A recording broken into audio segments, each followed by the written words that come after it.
جس نے اپنے مکمل ہونے کا مکمل مقصد کائنات کو عطا فرما دیا۔ نہ وہ شخصیت آنے سے پہلے ادھوری تھی، نہ یہاں آنے پر ادھوری رہی، نہ یہاں سے ظاہراً جانے پر ادھوری رہی۔ اب ایک جملہ دینے جا رہا ہوں، بڑی توجہ رکھنا۔ تو جو شخصیت ادھوری ہو اس کو کبھی بھی اپنا آئیڈیل نہیں بنانا چاہیے، اس کو کبھی بھی اپنا آئیڈیل، بھئی جو خود ادھورا ہے وہ آپ کو مکمل کیسے کر سکتا ہے؟ نہیں نہ کر سکتا۔ میں بات دہرا رہا ہوں، جن کو سمجھ نہیں ہے وہ بھی توجہ کریں۔ بھئی جیڑا بندہ خود ہی ادھورا ہے وہ دوجیاں نو پورا کس طرح کرے گا؟ نہیں نہ کر سکتا۔ تو کیا خیر ہے، دوستی کس سے لگانی چاہیے، ادھورے سے یا پورے سے؟ ہوں ایک باری سارے بولو نا، پتہ چلے دونوں سمجھ آ گئی۔ بھائی دوستی کس سے لگانی چاہیے، ادھورے سے یا پورے سے؟ اللہ اکبر۔ مالک ان لوگوں نے گواہی دی ہے کہ دوستی اس سے لگانی چاہیے جو ادھورا نہ ہو، پورا ہو۔ اور مالک ہم گواہی دیتے ہیں کائنات میں ایک ہی پورا ہے اور وہ تیرا محبوب ہے۔ آؤ لوگو، آج یہ جملہ میرا لے جاؤ، جا کے اپنے گھر میں بچوں کو بٹھاؤ، بچیوں کو بٹھاؤ، بہن بھائیوں کو بٹھاؤ، انہیں بتاؤ آج سے ادھوروں کے ساتھ دوستیاں ختم، ادھوروں کے ساتھ جو انہیں ہم نے اپنا آئیڈیل بنایا ہوا وہ آئیڈیل ختم۔ نفرت کسی سے نہیں کرنی، مگر آئیڈیل کسی ادھورے کو نہیں رکھنا۔ آج کے بعد سمجھ آ گئی ہے ساری کائنات میں، ارے پورا اور کامل ایک ہی ہے اور وہ اللہ نے ہمیں اپنا محبوب عطا فرمایا ہے۔ تو آج کے بعد ہمارا آئیڈیل فقط محمد مصطفیٰ کی ذات ہوگی، ہمارا آئیڈیل فقط آقا کی ذات ہوگی۔ آقا سے کامل پیار کر کے دیکھو، حضور سے کامل تعلق بنا کے دیکھو، اللہ کی عزت کی قسم حضور ادھورے نہیں پورے ہیں۔ اور جو پورا بننا چاہتا ہے میرے محبوب کے ساتھ جڑ جائے وہ بھی پورا ہو جائے۔ ہمارے تو معاشرے کو آج تک یہی نہیں پتا آئیڈیل کیا ہونا چاہیے۔ جس بچے سے پوچھو آئیڈیل کون ہے، وہ انڈیا کے کسی اداکار کا نام لیتا ہے، کسی ڈرامے والے کا نام لیتا ہے۔ ہم تو ادھورے بھی نہ رہے یار، زیرو سے بھی نیچے گر گئے۔ تو قرآن کے پیغام کے بعد پہلی بات یہ بتائی، آج کے بعد اپنی زندگی میں چلتے پھرتے اٹھتے بیٹھتے جہاں کسی کو بتانا ہو نا یار فلانے سے تعلق بناؤ، تو باقی سارے تعلقات کے پیغام بعد میں، سب سے پہلا پیغام یہ کہ تعلق بنانا ہے تو محبوب خدا سے بناؤ، حضور سے تعلق بناؤ۔ اور حضور سے تعلق بنتا کیسے؟ سوال آ جائے گا نا، بھائی تعلق کیسے بنائیں؟ تو حضور سے تعلق بنانے کا آسان ترین طریقہ یہ ہے کہ جو مسجد میں علماء تمہارے موجود ہوتے ہیں نا، ہر مسجد میں روزانہ مسجد میں آتا بھی ہے بندہ، چلے کوئی ایک ٹائم آتا ہے، کوئی دو ٹائم، کوئی پورے ٹائم، اللہ سب کو پورے ٹائم آنے کی توفیق دے۔ اس میں بھی ہم ادھورے اسی لیے ہیں۔ تو یار نماز پڑھنے کے بعد نا اے مسجد دے مولویوں بھی پتہ چلے ساڑی بھی کوئی ضرورت انہوں ہے۔ روزانہ اگر صرف آپ اتنا مولوی صاحب کو کہہ دیں، مولوی صاحب اسی چاہتے ہیں ساڑی زندگی اس طریقے دے مطابق گزرے جیڑا طریقہ رسول پاک نے دسیا ہے، سانو روزانہ ایک طریقہ دسیا کرو، ایک طریقہ 5 نماز آئیں دس دیو۔ اگر آپ ایک طریقہ روزانہ یاد کرتے جائیں اور اس پر عمل کرتے چلے جائیں تو سال میں نماز کی چھٹی تو نہیں ہوتی نا، 365 پورے دن آنا پڑتا ہے، اور 365 دنوں میں 365 طریقے حضور کے آپ کے گھر میں چلے جائیں گے۔ اور حضور علیہ السلام کے ساتھ تو اگر 313 بھی ہوں، 313 بھی ہوں اور مقابلے میں 1000 بھی ہوں تو 313 بھاری ہوتے ہیں، فتح 313 کی ہوتی ہے۔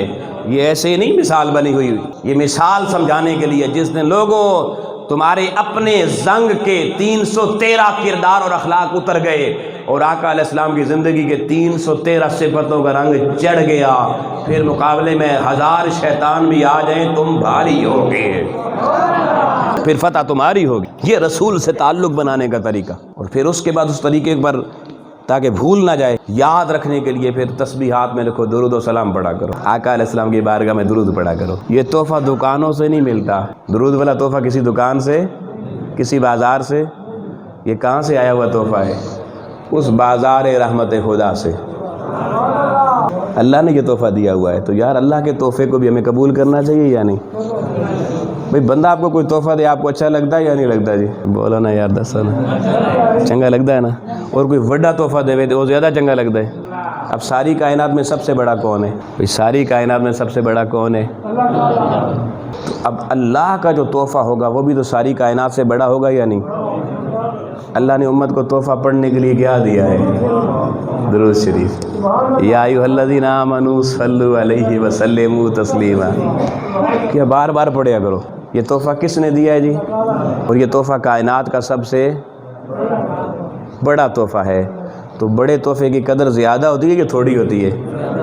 اگر زیادہ ہے تو روزانہ جتنے کام کرتے ہیں اس میں سب سے زیادہ کام حضور پہ درود پڑھنا ہونا چاہیے. مشکل کام تو نہیں ہے نا. اگر آپ روزانہ 1000 دفعہ درود پڑھیں، یہ بتائیں مہینے بعد آپ کی بجلی کا بل زیادہ آئے گا؟ درود پڑھنے سے بل بڑھ جاتا ہے جی؟ حکومت ٹیکس لگا دے گی؟ بتائیں نا جی. کیا پتہ آپ ڈر رہے ہو کہ 1000 تو 2000 دفعہ پڑھے اس کے بعد بل 5000 نہ آ جاوے. لوگوں، نہ بل بڑھے گا نہ ٹیکس لگے گا، لیکن اللہ کی بارگاہ سے بڑا اجر ملے گا، بہت کچھ ملے گا. تو تعلق رسول سے بناؤ. کس سے بنانا ہے تعلق؟ رسول کریم علیہ السلام سے. تو پہلی بات میں نے اس ضمن میں بتائی کہ اپنا آئیڈیل حضور علیہ السلام کو بنا لیں. اب عزیزان محترم، وقت میرے پاس بہت کم ہے، میں بڑی قیمتی 2-3 باتیں اور آپ کو بتانا چاہتا ہوں. اب امام الانبیاء علیہ السلام دنیا میں آئے نا، اللہ تعالیٰ نے جس وقت کا انتخاب کیا، وقت کا، وہ وقت تھا صبح صادق کا. اب صبح صادق کس وقت کو کہتے ہیں؟ جب صبح کاذب چھٹتی ہے، اندھیرا جانا شروع ہوتا ہے، روشنی. بھئی غور سے سمجھنا، اندھیرا جانا شروع ہوتا ہے، روشنی آنا شروع ہوتی ہے، اس کو کہتے ہیں صبح صادق ہو گئی ہے. اور لوگوں، اللہ نے محبوب کو جس وقت دنیا میں بھیجا، اس وقت کے ذریعے بھی ساری کائنات کو پیغام دے دیا کہ آنے والا جس وقت آ رہا ہے وہ وقت بتا رہا ہے اب دنیا کے اندھیرے جا رہے ہیں. ہائے ہائے ہائے، روشنیاں آ رہی ہیں، روشنیاں آ رہی ہیں. پھر اگلی بات دیکھیے، آقا علیہ السلام جب دنیا میں تشریف لائے، حضرت مائی شفا رضی اللہ تعالیٰ عنہ فرماتی ہیں کہ ہم نے دیکھا، سیدہ آمنہ سلام اللہ علیہ وہ بھی فرماتی ہیں، آپ صلی اللہ علیہ وسلم کی امی جان، کہ ہم نے دیکھا کہ آقا علیہ السلام جیسے ہی کائنات میں تشریف لائے، حجرے انور کے اندر سے ایک روشنی نکلی اور اس سے بصرہ کے محلات روشن ہو گئے. بصرہ کے محلات. آپ لوگوں، یہ راز کی بات بتا رہا ہوں. امام الانبیاء علیہ السلام، لوگ کہتے ہیں اسی 40 سال تو پہلے مندے ہی نہیں ہیں. میں کہا تسی نہ منو یار، اللہ تنوں منن دی توفیق دے. آمین. ابھی آقا علیہ السلام کا پہلا دن، پہلا گھنٹہ اس کائنات میں ہے، پہلا منٹ اس کائنات میں ہے. آؤ میلاد مصطفیٰ کا مقام دیکھیے. بصرہ کے محلات اپنے حجرے میں لیٹے سیدہ آمنہ کو بھی نظر آئے، حضرت مائی شفا کو بھی نظر آئے.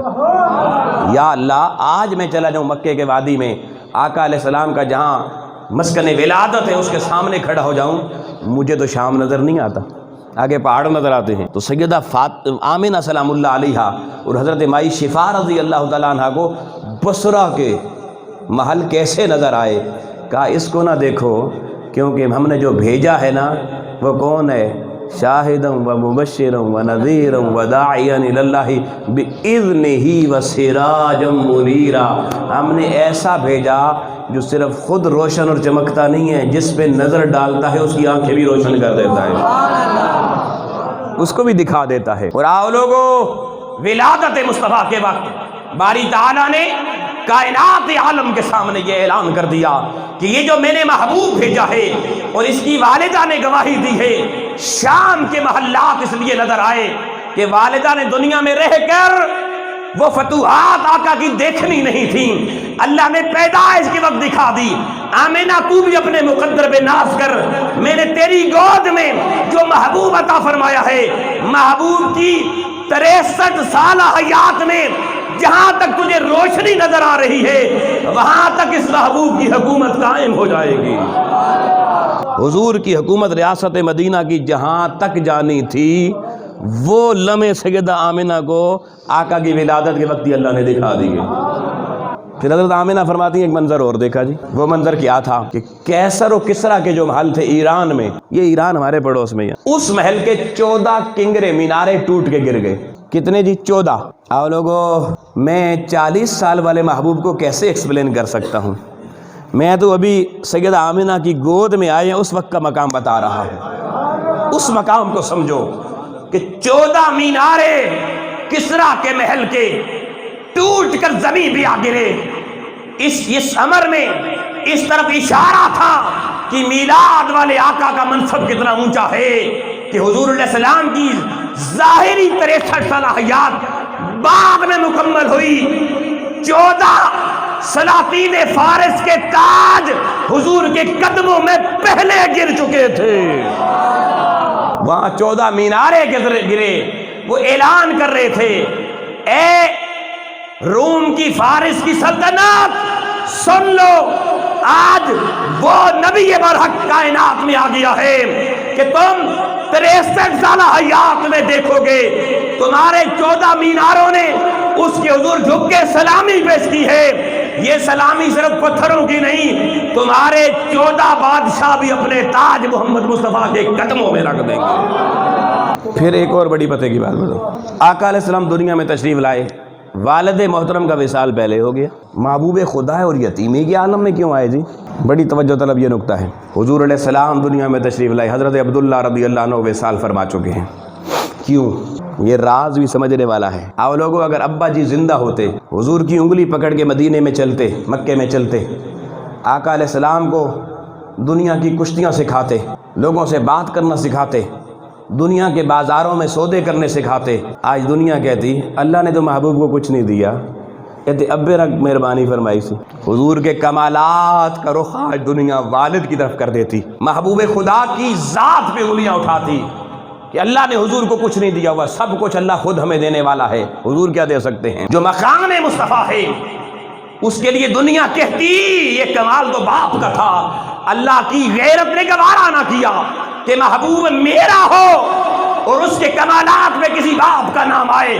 کہا کوئی بات نہیں عبداللہ، تیری پیشانی میں نور مصطفیٰ چمک چکا، تو میری بارگاہ میں آ جا، یتیمی کی حالت میں عبداللہ تیرے بیٹے کو پال کے دنیا کو دکھاؤں گا کہ محمد مصطفیٰ میں جتنے کمالات ہیں اس میں دنیا کا کوئی حصہ نہیں، یہ سارے خدا کی عطا کیے ہوئے ہیں، یہ کمالات اللہ نے خود عطا فرمائے۔ تو والد کے دنیا سے جانے میں بھی حکمت۔ پھر لوگوں وقت نہیں، میں بات مختصر کروں۔ حضرت حلیمہ سعدیہ آ گئی لینے کے لیے، واقعہ آپ نے سارا سن رکھا ہے، میں صرف اس میں ایک نکتہ بتاؤں گا۔ اپنے شوہر کے ساتھ بی بی حلیمہ سعدیہ رضی اللہ عنہ مکہ شہر میں داخل ہوئی، پتہ چلا جی دائیاں بچے تو لے گئی ہیں، ایک در یتیم رہ گیا ہے۔ بی بی بڑی پریشان ہوئی کہ بچے دائیاں اس لیے لے کے جاتی تھی بنو سعد کی دائیاں کہ اس سے انہیں مزدوری ملتی تھی، ان کا گھر بار چلتا تھا، میں یتیم کو لے کے جائیں گے تو ملے گا کیا؟ حلیمہ سعدیہ اپنے شوہر سے کہنے لگی چلو یتیم سے دیکھ تو لیتے ہیں نا، ہے کیسا، ہے کیسا؟ چلو چلے جاتے ہیں جی۔ جب آقا علیہ الصلوۃ والسلام کے صحن میں پہنچے نا تو دائی حلیمہ فرماتی ہیں میں نے دیکھا کہ بچے کے اوپر چادر دی ہوئی ہے، حضور علیہ السلام کے پورے وجود پر چادر پڑی ہوئی ہے۔ مائی حلیمہ فرماتی ہیں میں آگے بڑھی، میں نے رخ مصطفیٰ سے چادر ہٹائی، اماں حلیمہ کہتی ہے سویا ہوا محبوب خدا ہے مگر ایسے آنکھ کھولی اور مجھے دیکھ کے مسکرا پڑے۔ کہتے ہیں وہ مسکراہٹ ایسی مقناطیسی مسکراہٹ تھی، حلیمہ سعدیہ کہتی ہے مجھ سے رہا نہ گیا، میں نے ہاتھ آگے کیے اور اس معصوم کو اٹھا کے اپنے سینے سے لگا لیا، اس کی مسکراہٹ میرے دل میں اتر گئی۔ میں نے اپنے شوہر سے کہا میرے شوہر بچے تو میں نے زندگی میں بڑے بڑے دیکھے ہیں مگر اتنا معصوم کبھی مجھے دیکھ کے مسکراتا نہیں دیکھا، اس کی مسکراہٹ اتنی دل آویز ہے، اس کو اپنے گھر لے چلتے ہیں، اور کچھ ملے نہ ملے یہ مسکراہٹیں تو ملیں گی نا۔ آپ لوگوں حلیمہ سعدیہ کہتے ہیں ہم نے حضور علیہ السلام کو لے لیا، ڈاچی بیٹھی ہوئی ہے، کمزور ڈاچی، نحیف ڈاچی، پیچھے رہ جانے والی ڈاچی۔ حضرت حلیمہ سعدیہ کہتی ہے میں حضور علیہ السلام کو لے کر ڈاچی پہ سوار ہو گئی، میرے شوہر میرے آگے بیٹھے تاکہ ڈاچی کی مہار پکڑ کے اس کو اٹھا کے چلایا جائے۔ میرے شوہر نے ڈاچی اٹھانا چاہی مگر اونٹنی نے اٹھنے سے انکار کر دیا۔ ہم حیران ہو گئے، پہلے تو چلتی نہیں تھی اب اٹھتی نہیں ہے۔ کہتے ہیں میرے شوہر نے کہا میں اس کا بندوبست کرتا ہوں، وہ ایک سٹک لے کر نا لاٹھی لے کر نیچے اترے، ابھی سٹک ماری نہیں، لاٹھی پہ ان کی اس اونٹنی کی طرف چلی نہیں کہ دیکھا اونٹنی اٹھ کے کھڑی ہو گئی۔ میرے شوہر نے کہا عجیب ڈاچی ہے بھائی، میں بیٹھا ہوا تو اوپر تو اٹھی نہیں، میں نیچے اترا اس کا بندوبست کروں تو یہ کھڑی ہو گئی۔ انہوں نے کہا اچھا کوئی بات نہیں، پھر بٹھایا انہوں نے ڈاچی کو، ڈاچی بیٹھ گئی، اور حلیمہ سعدیہ کے شوہر پھر حضرت حلیمہ سعدیہ کے آگے اونٹنی پر پھر سوار ہوئے، پھر بیٹھے، بیٹھ کے پھر اس کی نکیل کھینچی اٹھنے کے لیے، مہار کھینچی لیکن ڈاچی نے کہا اٹھنا نہیں۔ کہتے میرے شوہر کو بڑا غصہ آیا، وہ پھر غصے سے نیچے اترے، اس ڈاچی نے پہلے ہی بڑا ذلیل کیا اور اب دیکھیں ہم واپس جانا چاہتے ہیں، ڈاچی اٹھ نہیں رہی۔ کہتے ہیں میرے شوہر نیچے اترے، جیسے قدم نیچے رکھا ڈاچی نہ صرف اٹھی، اٹھ کے بھاگنا بھی شروع ہو گئی۔ کہتے ہیں میں نے بڑی مشکل کو حلیمہ کہتی ہیں ڈاچی کو روکا شوہر کو بلایا، بھائی کمال ہے، تو بیٹھتا ہے ڈاچی اٹھتی رہی ہیں، تو اترتا ہے ڈاچی اٹھ کے چلنا شروع کر دیتی ہے۔ کہتے ہیں میرے شوہر نے کہا اچھا سمجھ نہیں آتی مسئلہ کیا ہے، ڈاچی کو کیا ہو گیا ہے، چلے پھر بیٹھاؤ۔ پھر ڈاچی تیسری دفعہ بٹھائی گئی۔ اب کہتے ہیں میرے شوہر نے کہا اب میں حلیمہ پیچھے بیٹھتا ہوں، آگے تو ہی بیٹھ۔ وہ کہتے ہیں میں ڈاچی پہ پیچھے بیٹھا، حلیمہ سعدیہ نے مہار کو جو ہلایا، ڈاچی اٹھ کے نہ صرف کھڑی ہوئی، ڈاچی براق بن گئی۔ ڈاچی یوں چلنا شروع ہو گئی جیسے نہ کوئی ضعف، نہ کوئی ناتوانی، نہ کوئی کمزوری، نہ کوئی بڑھاپا۔ کہتے ہیں اس وقت یہ راز اللہ کی ذات نے لوگوں محبوب خدا کی ولادت کے دنوں میں کائنات پر ظاہر کر دیا کہ حلیمہ بے شک تیرا شوہر بڑا اچھا ڈاچی چلانے والا شتر مہار ہے، مگر میرے محبوب کی طرف کسی کی پشت ہو جائے رب کی غیرت کو گوارا نہیں ہے۔ ڈاچی نہ اٹھی نہ چلی، جب ڈاچی پر مہار میرے محبوب کے سامنے تھی، سب حلیمہ بھی پیچھے تھی، شوہر بھی پیچھے تھے۔ اب ڈاچی یوں چلی، مکے سے پہلی نکلی ہوئی دائیاں پیچھے رہ گئی، حلیمہ آگے نکل گئی۔ حلیمہ کی ڈاچی نے آگے نکل کر دنیا کو پیغام دے دیا، وہ محبوب خدا سے آگے بڑھو گے ہمیشہ پیچھے رہو گے، جو محمد مصطفیٰ کے پیچھے آ گیا اسی کا بیڑا پار ہو گیا۔ حضور کے پیچھے چلو، آگے بڑھنے کی کوشش نہ کرو۔ اب ڈاچی کی سپیڈ جب دیکھی دائیوں نے، وہ پوچھنے لگی حلیمہ جاتے ہوئے تو بڑی سست تھی، کمزور تھی، چلتی نہیں تھی، اتنی طاقتور اونٹنی کہاں سے لی؟ سواری بدل لی ہے؟ حلیمہ کہتی ہے پولیو سواری نہیں بدلی، سوار بدل لیا ہے، سوار بدل لیا ہے۔ آؤ لوگوں، حلیمہ سعدیہ کہتی ہیں ہمیں اپنے گھر میں پہنچی، وہ کہتی ہیں میں نے بکریاں رکھی ہوئی تھیں اور بکریاں دودھ نہیں دیتی تھیں، پورا دن بعد جنگل میں چر کے آتی، تھنوں میں تھوڑا تھوڑا دودھ ہوتا، بڑی مشکل سے کوئی چائے بناتی ہم۔ حلیمہ سعدیہ کہتی ہیں جب میرے محبوب کی وہ سواری صحن حلیمہ سعدیہ میں آ کے روکی، کہتی ہیں میری پہلی نظر اپنی بکریوں کی طرف پڑی۔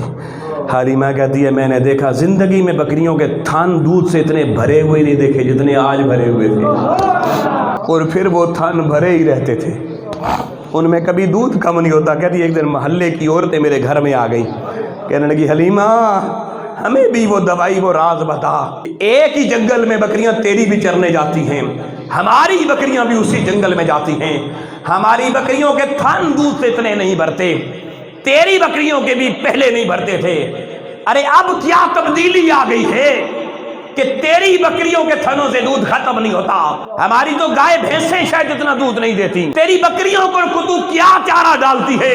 لوگوں، حلیمہ جھوم کے کہنے لگی وہ میری محلے دار نہیں ہو، میں نے کچھ نہیں بدلا، میں نے اپنے آنگن میں نور خدا کو لے آئی ہوں، میرے صحن میں ستارہ آسمانوں کا چمک رہا ہے۔ تو بکریوں کو بھی پتا چل گیا کوئی مقدس آ گیا ہے، کوئی نور والا آ گیا ہے، کوئی روشنی والا آ گیا ہے۔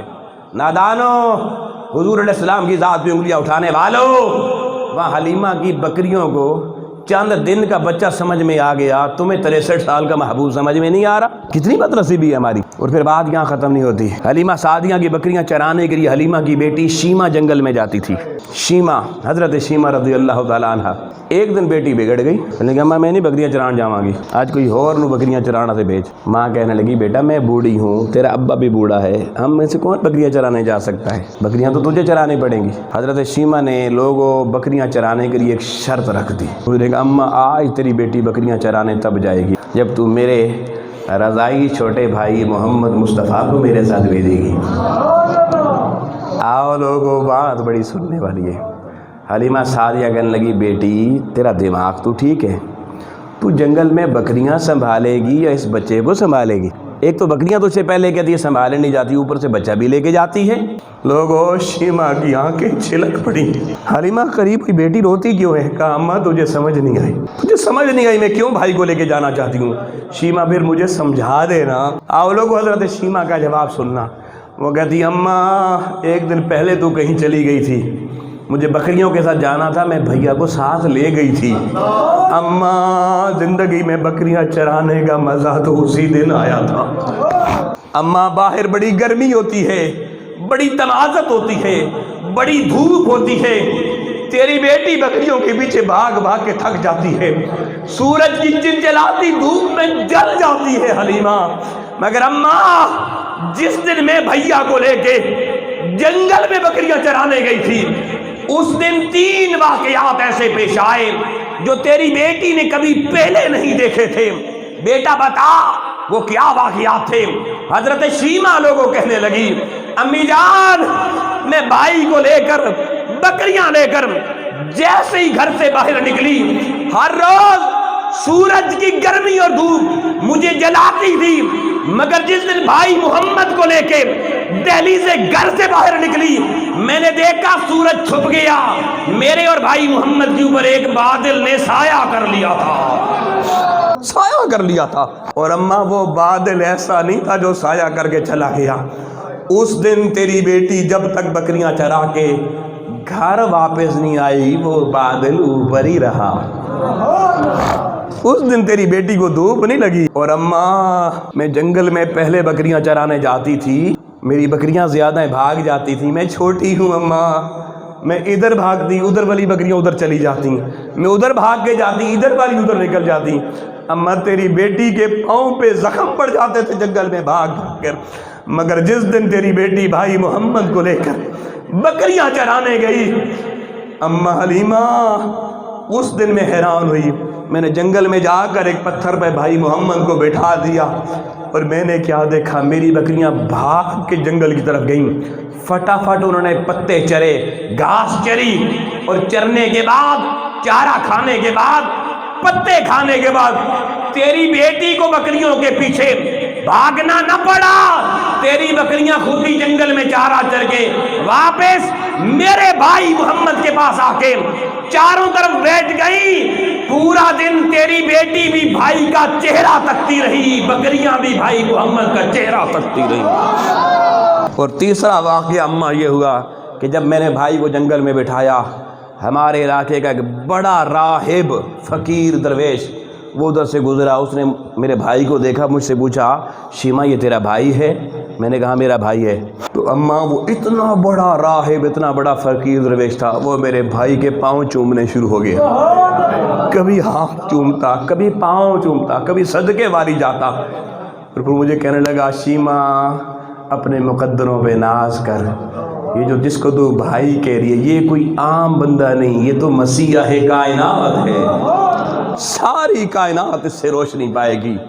آؤ لوگو، یہ میں محبوب کی ان دنوں کی باتیں بتا رہا ہوں جب بچے نہ بولتے ہیں نہ بچے آپ کی ہیلپ کرتے ہیں، بالکل بچپن کا زمانہ ہے۔ میں پوچھتا ہوں لوگو، اگر میرے محبوب کے بچپن کا یہ عالم ہے تو جوانی کا عالم کیا ہوگا؟ جوان ہو گئے میرے محبوب، اعلان نبوت کر دیا، یہودی آ گئے، اے نبوت کا دعویٰ کرنے والے ہم اپنا عالم لائیں گے، مناظرہ کریں گے۔ آقا نے فرمایا لے آؤ، ہو گئے یہودی عالم عبداللہ بن سلام کو لے آئے اور اسے بڑا پڑھا کے لائے، عبداللہ بن سلام تو نے یہ سوال کرنا، یہ سوال کرنا، یہ سوال کرنا۔ آؤ لوگو، مقام مصطفیٰ کو سمجھو اور اپنے بچوں کو کبھی یہ کہانیاں سنایا کرو۔ آپ کے بچے آج کل ٹارزن کی کہانیاں پڑھ رہے ہیں، کارٹون دیکھ رہے ہیں، انہیں معلوم نہیں کس نبی کی ہم امت ہے۔ یہودیوں کا عالم لوگو عبداللہ بن سلام آقا علیہ السلام کی مجلس میں آ گیا، مناظرہ کرنے کے لیے، بحث مباحثہ کرنے کے لیے، سوال پوچھنے کے لیے آقا علیہ السلام کے سامنے آیا۔ لوگ عبداللہ بن سلام کی نگاہ جب چہرہ والضحیٰ پر پڑی، آنے والا مناظرہ بھول گیا، آنے والا گفتگو بھول گیا۔ اس نے کہا سونیا جیڑا کلمہ ابو بکر عمر نو پڑھایا ذرا مینوں بھی پڑھا دے۔ ہائے ہائے ہائے، لوگوں کلمہ پڑھ کے مسلمان ہو گیا۔ یہودیوں نے کہا عبداللہ بن سلام تو نے ہماری ناک کٹوا دی ہے، ہم تجھے لائے تھے محمد مصطفیٰ سے مقابلہ کرنے کے لیے، تو آ کر ان کا دین قبول کر گیا ہے، تیرے اوپر اس نے جادو کر دیا ہے۔ لوگوں حضرت عبداللہ بن سلام رضی اللہ تعالیٰ عنہ کا جواب سنیے، وہ کہنے لگے یہودیوں مجھے نادان ہونے کا تانا نہ دینا، آؤ دیکھو تو صحیح، کیا تم نے اس محبوب خدا کا چہرہ نہیں دیکھا؟ اللہ کی عزت کی قسم یہ چہرہ کسی جھوٹ جھوٹے کا نہیں سچے کا ہی ہو سکتا ہے۔ یہ میرے محبوب کی جوانی کا حسن ہے جی۔ لیکن آؤ میرے بزرگ بھی بیٹھے ہیں۔ پھر آقا علیہ الصلوۃ والسلام مدینہ طیبہ آ گئے، مسجد نبوی میں مجلس رسول لگنا شروع ہو گئی۔ ایک بزرگ آدمی ہے، بزرگ آدمی حضور کا کلمہ پڑھ گیا، امتی بن گئے۔ وہ روزانہ مجلس رسول میں آتے، ایک کونے میں بیٹھ جاتے، یوں ٹک ٹکی باندھ کے حضور کو تکتے رہتے۔ باقی صحابہ کوئی سوال کرتا، کوئی بات پوچھتا، کوئی تعبیر پوچھتا، حضور درس دیتے، واز کرتے، بات چیت ہوتی۔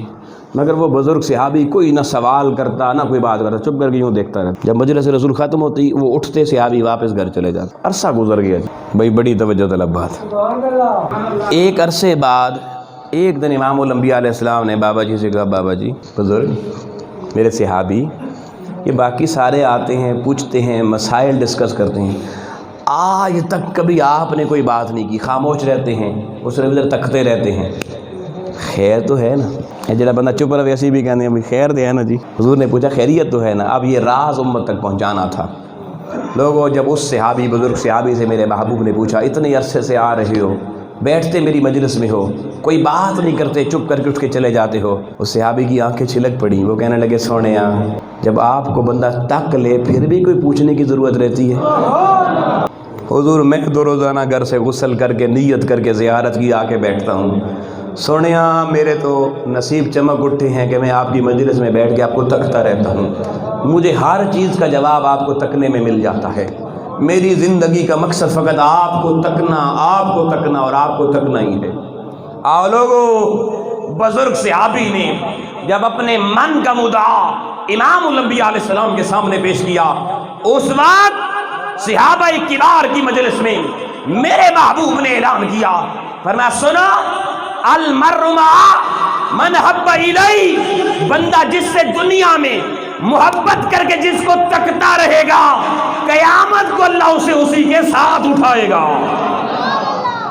وہ صحابی بے ساختہ ہنس پڑے، انہوں نے کہا اے اللہ کے رسول، اللہ کی عزت کی قسم آج تک آپ کا کلام سنتا رہا، آپ کو تکتا رہا، مگر آج یہ بات سن کے جتنی خوشی مجھے ہوئی ہے اس خوشی کا بیان ہو ہی نہیں سکتا کہ سونیا اتھے بھی تو آنو تک دے ساں، اتھے بھی تو آنو دیکھیں گے۔ یہ آقا کا صرف چہرہ تکنے کا اجر دیکھیے، جس نے فقط میرے حضور کا چہرہ دیکھا اللہ قیامت کو بھی اسے چہرہ محبوب دکھائے گا۔ بس لوگوں گفتگو ختم کر رہا ہوں، آخری بات صرف کرنا چاہتا ہوں، ہماری محبت، ہمارا تعلق کتنا ہے مجھے اس کو ایکسپلین کرنے کی ضرورت نہیں، سوچئے گا ضرور، مگر جن کا تعلق حضور کی ذات سے بن جاتا ہے نا، ان کی محبت کیسے ہوتی ہے، ان کی انداز کیا ہوتے ہیں۔ صرف ایک مثال اس پہ دے کے بات ختم کر دوں گا۔ امام الانبیاء علیہ السلام نے ایک شب اعلان کیا مدینہ طیبہ میں، کل صبح فلاں محاذ پہ جہاد کے لیے میں نے لشکر تیار کرنا ہے، تو مدینے کے خواتین سے گزارش ہے کہ وہ اپنے اپنے شوہروں کو، بھائیوں کو، والدین کو، بچوں کو تیار کریں، ان کو رات کو خدمت کریں، ان کو پٹیاں شٹیاں کو باندھ دیں، پہلے والا کوئی زخم ہے، کوئی چار چر پیچھے کسی کو دینا ہے تو وہ دے لیں، کل صبح آگے اپنا اپنا نام لکھوائیں اور میرے قافلے میں شامل ہو کے لشکر اسلام کے لیے اپنے آپ کو پیش کریں۔ یہ اعلان حضور علیہ السلام کی طرف سے کر دیا گیا۔ رات ہو گئی، لوگوں ہر گھر میں خواتین اسلام کوئی اپنے شوہر کو تیار کر رہی ہے، صبح میرا شوہر حضور کے ساتھ جہاد کرنے جائے گا، کوئی بیٹی اپنے باپ کی خدمت کر رہی ہے، صبح میرے ابو جی حضور علیہ السلام کے ساتھ جہاد کرنے جائیں گے، کوئی بہن اپنے بھائی کی خدمت کر رہی ہے کہ میرا بھائی صبح حضور کی مجلس میں جائے گا اور حضور کے ساتھ لشکر کے ساتھ جنگ لڑنے جائے گا۔ آؤ لوگوں، کوئی ماں بیٹے کو تیار کر رہی ہے۔ اگر مدینے کا ایک محلہ لوگوں ایسے ہے جہاں ایک خاتون اپنے گھر میں ایک چھوٹا سا بچہ گود میں لے کر بیٹھی ہے اور وہ رو رہی ہے، اور وہ رو رو کے کہتی ہے شوہر تو تھا پہلے حضور کے ساتھ گیا، شہید ہو گیا، بھائی شہید ہو گئے، باپ دنیا سے چلا گیا، میرے گھر میں تو کوئی مرد نہیں جس کو میں تیار کروں اور صبح حضور کی بارگاہ میں پیش کر دوں۔ وہ عورت کبھی اپنے حرم کو اور اپنے صحن کو تکتی اور کبھی پھر اپنے دل کی طرف دیکھ کے روتی، کاش میرے گھر میں بھی کوئی جوان ہوتا، میں آج کی شب اسے تیار کرتی اور صبح وہ نصرت دین رسول کے لیے میدان عمل میں جاتا۔ لوگوں ساری رات وہ عورت تڑپتی رہی، وہ سو نہ سکی، وہ مچلتی رہی۔ ادھر صبح فجر کا وقت ہوا، حضور کی مجلس میں جا کے دنیا اپنے نام لکھوا رہی ہے، حضور میرا بھائی، حضور میرا بیٹا، حضور میرا والد، حضور میرا شوہر، ہر کوئی اپنے آپ کو پیش کر رہا ہے۔ وہ مدینے کی مائی لوگوں ساری رات جو تڑپتی رہی کاش کوئی میرے حضور بھی ایسا ہوتا، میں حضور کی بارگاہ میں تحفہ بنا کے پیش کر دی۔ بالآخر اس سے رہا نہ گیا، اتنے لوگوں اپنا معصوم بچہ اٹھایا اور وہ مائی وہ معصوم بچہ لے کے دربار مصطفیٰ کریم علیہ السلام میں آ گئی۔ حضور کا دربار لگا ہوا ہے، لوگ آ جا رہے ہیں، لوگوں وہ بی بی امام الانبیاء کے سامنے آئی اور اس نے اپنا معصوم بچہ آقا کی جھولی میں پھینک کر کہنے لگی حضور میں ساری رات روئی ہوں، میرے پاس کوئی نہیں تھا جو آپ کے لیے پیش کر سکتی، حضور میری گود میں تو کھیلنے والا فقط یہ معصوم ہے، حضور اسی تحفے کو قبول کر کے جنگ میں ساتھ لے جائیں۔ آقا نے کہا مائی یہ تو معصوم بچہ ہے، اس کو جنگ میں ہم کیا کریں گے، اس کو گھر لے جا، یہ تو بچہ ہے۔ آؤ لوگو، آقا کریم سے پیار کرنے والوں کی پیار کی معراج بتانا چاہتا ہوں۔ اس مائی کی آنکھوں سے آنسو بل پڑے، وہ رو کے کہنے لگی میرے محبوب میں ساری رات بڑی تڑپی ہوں، بڑی روئی ہوں، حضور بچہ واپس نہ کرنا، حضور میں بتاتی ہوں میرا بچہ کس کام آئے گا، حضور اسے لے جائے۔ میدان جنگ میں کوئی صحابی ایسا ہوگا دشمن کی تلوار کا وار روکنے کے لیے جس کے ہاتھ میں ڈھال نہیں ہوگی، حضور جس صحابی کے ہاتھ میں ڈھال نہ ہو میرا بچہ اسے پکڑا دینا، دشمن کا وار آئے گا میرے بچے کو وہ صحابی ڈھال کے طور پر آگے کر دے گا، ڈھال بن کر میرا بچہ حضور آپ کی عزت میں کٹ جائے گا، میں سمجھوں گی میرا ایمان بچ گیا ہے۔ یہ جذبہ تھا اس ریاست مدینہ کی میری بہنوں ماؤں کا۔ لوگوں جس معاشرے میں ایسی غیرت مند مائیں بہنیں بیٹیاں موجود ہوں، پھر وہاں لشکر اسلام کبھی مار نہیں کھایا کرتے، کبھی شکست نہیں کھایا کرتے، پھر وہ قوم دنیا کے افق پہ کبھی لوگوں کے سامنے بھیک نہیں مانگا کرتی۔ ہم نے تو کیا سیکھا ہے، ہم نے تو حضور کے نام پہ بھی دیتے ہیں نا تو یوں کر کے دیتے ہیں۔ آؤ میرے یہ آخری جملے ہیں، یوں کر کے کوئی حضور کے نام پہ کسی کو دینا ہو نا تب یوں، ہمارا ہاتھ یوں ہوتا ہے اور لینے والے کا یوں ہوتا ہے، جو حضور کے نام پہ لے رہا ہے اس کا ہاتھ کیسے ہے، اور ایسے ہاتھ کس کا ہوتا ہے، مانگنے والے کا، پکاری کا۔ آؤ لوگوں، سیدنا صدیق اکبر رضی اللہ عنہ نے جب حضور علیہ السلام کی بارگاہ میں ایک دن رو کے کہنے لگے سونیا میں سارا مال آپ کو دینا چاہتا ہوں مگر سونیا میں یوں کر کے نہیں دے سکتا۔ صدیق کی غیرت یہ گوارا نہیں کرتی کہ محبوب آپ کو کہوں اور یوں کر کے دوں، سونیا میرا سارا مال آپ کا ہے، آپ اپنی مرضی سے جیسے چاہے استعمال کیا کریں۔ ہمارا تو پیار بھی ایسا، ہم تو یوں کر کے کرتے۔ آؤ لوگوں، میرے استاد یہ مکرم حضور شیخ الاسلام ڈاکٹر محمد طاہر القادری مدد اللہ العالی، آپ کا یہ پیغام آپ تک پہنچا رہا ہوں۔ شاہ محمد والی کے رہنے والے غیرت مند مسلمانوں، آج وقت ہے اپنی نسلوں کو کفر کے نظام ثقافت سے بچانے کے لیے، اپنی نسلوں کو یہود و نصارہ کے کارٹونوں سے بچانے کے لیے اور اپنی نسلوں کا ایمان محفوظ کرنے کے لیے انہیں آؤ سیرت محمدی اور محمد مصطفیٰ کی محبت کے درس دینا شروع کرو۔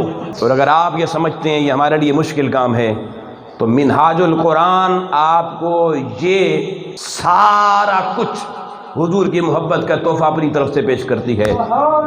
آپ اس منہاج القرآن کی چھتری میں آئے، اس مشن کے ساتھ جڑے، اس کے رفیق بنے۔